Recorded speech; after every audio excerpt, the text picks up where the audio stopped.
Hello, welcome to consolidate UPSC. हम इस छोटे से वीडियो में देखने वाले हैं कि आप एक अच्छी रिपोर्ट कैसे लिख सकते हैं। उसका फॉर्मेट देखेंगे, क्या मिस्टेक्स आपको अवॉइड करनी है वो देखेंगे, और एक एग्जांपल भी इसमें फिट करके देखेंगे। जैसे कि हम पिछले वीडियोस में ये चीज ऐसे और आर्गुमेंट के लिए कर चुके हैं। ठीक है, तो हम इसके पहले सबसे पहले थीम देखेंगे, फिर ये सिंपल सा फॉर्मेट देखेंगे, इसके क्या रूल्स है वो देखेंगे, और इसको इस एग्जाम्पल पर अप्लाई करके देखेंगे। ठीक है, चलिए शुरू करते हैं।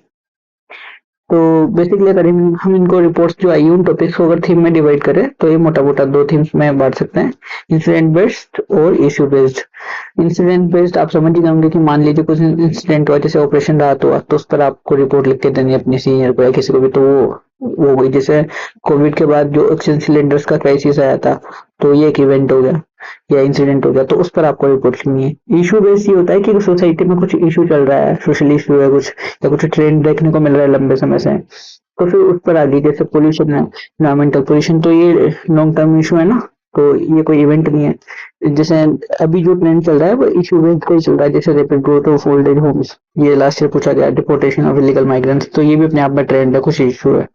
ठीक है, इनमें बेसिकली डिफरेंस ये होता है, इंसिडेंट बेस्ड जब आता है तो आप उसमें जनरली पहले देखते हैं कि हाउ, कहाँ पे हुआ क्या है और कहाँ हुआ है ये सब, और उसका थोड़ा बैकग्राउंड देते हैं और इम्पैक्ट वगैरह बताते हैं। तो इसमें जनरली इतना इम्पैक्ट जो होता है इंसिडेंट बेस्ड में वो ध्यान नहीं रखा जाता है, इसमें इम्पैक्ट और साथ में स्पेशली गवर्नमेंट इनिशिएटिव, ये हम इसमें जरूर बताते हैं, क्योंकि कोई अगर इश्यू है तो उसमें इनिशिएटिव जरूर ले रखे होंगे। इसमें जनरली इनिशिएटिव्स इतने स्पेशली दिखते नहीं, मतलब जरूरी नहीं हो इसे। तो चलिए शुरू करते हैं। इसका फॉर्मेट है बहुत ही सिंपल सा। सबसे पहले नेम लिखना होता है, ऊपर प्लेस लिखना होता है और डेट।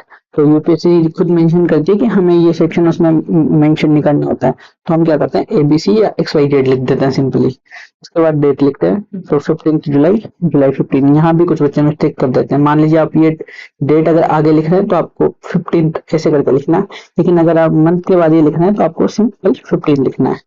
तो ये छोटी छोटी मिस्टेक्स है जो एग्जामिनर देखता है, ऑब्जर्व करता है, तो इनका ध्यान रखना है। साथ में सोर्स प्रॉपर दो मेंशन करने हैं, ना दो से ज्यादा करने हैं, ना दो से कम, दो ये। तो अब पैरा देख लेते हैं कि इसमें जनरली 4 पैरास होते हैं, 5 भी कभी कभी हो सकते हैं, लेकिन चूंकि आपके पास इतना टाइम होता नहीं है, मैं आपको एक चीज बता दूं, रिपोर्ट में जो फॉर्मेट है ना वो बहुत ज्यादा इंपॉर्टेंट है कंटेंट से। तो आप ऐसे कर सकते हैं कि यहाँ फॉर्मेट इंपॉर्टेंट है, अगर दोनों में से एक को प्रायोरिटी देनी हो तो आपको फॉर्मेट फॉलो करना है, भले से आपको कंटेंट ज्यादा कुछ भी आती है ना, क्योंकि हो सकता है बहुत रेंडम टॉपिक आ जाए, अभी आपको लग रहा होगा आप करंट के टॉपिक प्रिपेयर कर जाएंगे, हो जाएगा, लेकिन जनरली ऐसा होता है उनमें से कुछ नहीं आता, तो आपको बस फॉर्मेट पता होना चाहिए, उससे आपका काम हो जाएगा। तो पैरा फर्स्ट में हम सबसे पहले डिस्कस करते हैं कि व्हाट हैपेंड, हुआ क्या है। तो हम इसमें ऑब्जेक्टिव इन्फॉर्मेशन जो होती है वो देते हैं कि क्या हुआ है और कैसे हुआ है और कहाँ हुआ है और कब हुआ है, ये ऑब्जेक्टिव इन्फॉर्मेशन देते हैं। पैरा टू में हम बैकग्राउंड कवर करते हैं उसका, कि ये जो हुआ है वो किस वजह से हुआ है, कोजेज उसके कारण देखने की करते हैं। मान लीजिए ऑपरेशन सिंदूर पे अगर आता, तो कि भाई ऑपरेशन सिंदूर कहाँ हुआ है, कब हुआ है, किसने किया, ये सब। फिर बैकग्राउंड देखेंगे, तो बैकग्राउंड में कि भाई क्यों हुआ है, तो इसके कोजेज में बैकग्राउंड में जाएंगे कि पहलगाम अटैक हुआ था, उस पर फिर हमने काउंटर रिस्पॉन्स दिया, और फिर वो काउंटर टेररिज्म का जो था मिशन था ऑपरेशन सिंदूर, ऐसा। उसके बाद फिर हम इम्पैक्ट देखते हैं कि किसी इशू का क्या क्या इम्पैक्ट हो रहा है। अगर मान लीजिए उसमें जरूरी नहीं उस टॉपिक में ये इम्पैक्ट हो, मान लो इंसिडेंट बेस्ड है और कुछ ऐसा इम्पैक्ट है नहीं, तो उसमें रेस्पॉन्स हम लिख सकते हैं या गवर्नमेंट इनिशिएटिव भी लिख सकते हैं।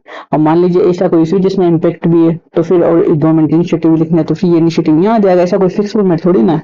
ठीक है, उसके बाद फिर जो पैराफोर है उसमें अवेयरनेस लिखनी होती है, और एक्सपर्ट अगर कुछ सजेस्ट कर रहे हैं, मान लीजिए कोई सोशल इशू है सीरियस, उसमें गवर्नमेंट आपको लग रहा है कि सजेशन देनी चाहिए, तो एक्सपर्ट्स का बोल के आप सजेशन दे सकते हैं। खुद की तरफ से आपको सजेशन नहीं देनी है, सेल्फ सजेशन आपको बिल्कुल अवॉइड करना है, क्योंकि रिपोर्ट में आप अपना कुछ भी ओपिनियन ओपिनियन नहीं लिख रहे होते हैं, इस चीज का ध्यान रखना है। ठीक है, रिपोर्ट ये 2 फॉलो करना है। तो अभी इस फॉर्मेट को हम इस एग्जांपल फिट करके देखते हैं। तो हमने टॉपिक लिया है LPG crisis in India. Generally कुछ लोग बोलते हैं कि रिपोर्ट को बॉक्स में बंद नहीं करना चाहिए, लेकिन मैंने जहां से सीखा है जितना, तो मेरे हिसाब से बॉक्स में बंद कर देना चाहिए। यूपीएससी में ये जो लाइन होती है दोनों साइड पे ऑलरेडी होती है, तो आपको बंद करने के लिए बस आपको इधर से लाइन खींचनी है और नीचे से जहां आपकी रिपोर्ट खत्म होगी वहां लाइन खींचनी है, जिसमें आपका बॉक्स में बंद हो जाएगा। तो देखते हैं अभी ये अप्लाई हो रहा है। पैरा वन में क्या था, पैरा वन में था कि जो हुआ है वो कहाँ पे हुआ है, जो भी अगर इवेंट हुआ है व्हाट हैपन, तो क्या हुआ है। तो देखते हैं एलपीजी क्राइसिस पे लिख रहा है, इंडिया हैज रिसेंटली विटनेस्ड क्या रिप्लेस किया है? रिसेंटली। इस वर्ड से पता चल जाता है आपने ये कर दिया है कि टॉपिक जो भी चल रहा है वो कवर कर दिया है। Recently witnessed liquefied petroleum gas crisis due to disruption in global energy supply routes caused by conflict in West Asia। तो आपने बता दिया कि एलपीजी सप्लाई का जो है वो क्राइसिस चल रहा है। तो देखिए अगर आप कुछ नोटिस करा ना, मैंने जब पहली बार एलपीजी वर्ड यूज किया तो फुल फॉर्म लिख दिए, ताकि जहां भी इसके बाद में जहां जहां भी एलपीजी यूज करूंगा तो एग्जामिनर समझ जाएगा ना, मैंने एक बार फुल फॉर्म लिख दी, मतलब मुझे आइडिया है। एग्जामिनर को वैसे भी फुल फॉर्म पता है, लेकिन आपको तो बताना होता है ना कि भाई आपको उस चीज की क्लियरिटी है।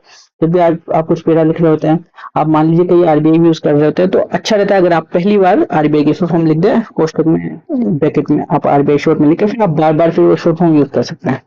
ठीक है, ऐसा। इसमें बताया फिर the distribution has raised the concern regarding the domestic fuel availability and inflation in Indian market, कि रिसेंटली एलपीजी क्राइसिस हुआ है और उससे ये हो रहा है।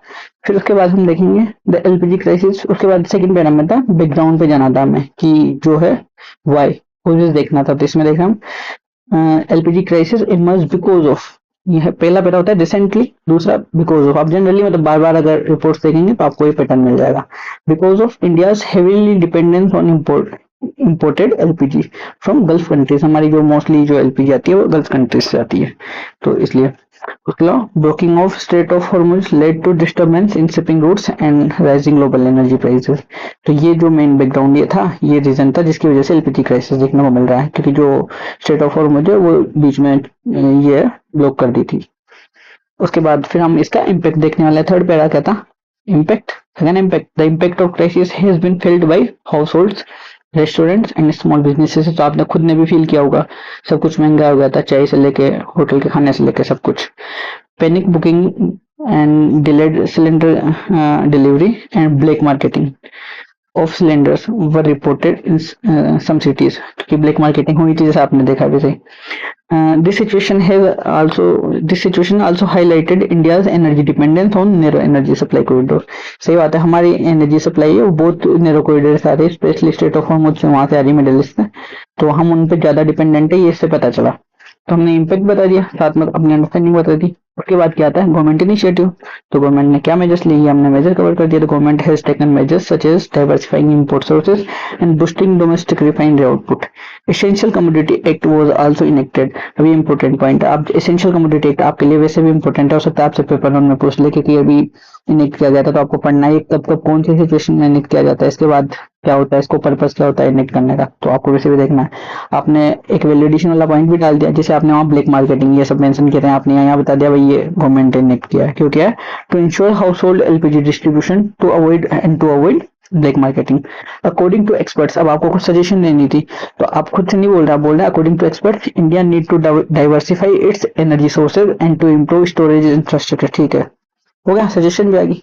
तो सोर्स आपने कवर कर दिया, press information bureau, ministry of natural petroleum gas. ये थोड़ी आपने रिलेटिव मिनिस्ट्री भी लिख दी, कोशिश करना है आपको रिलेटिव मिनिस्ट्री आप लिखो, ठीक है।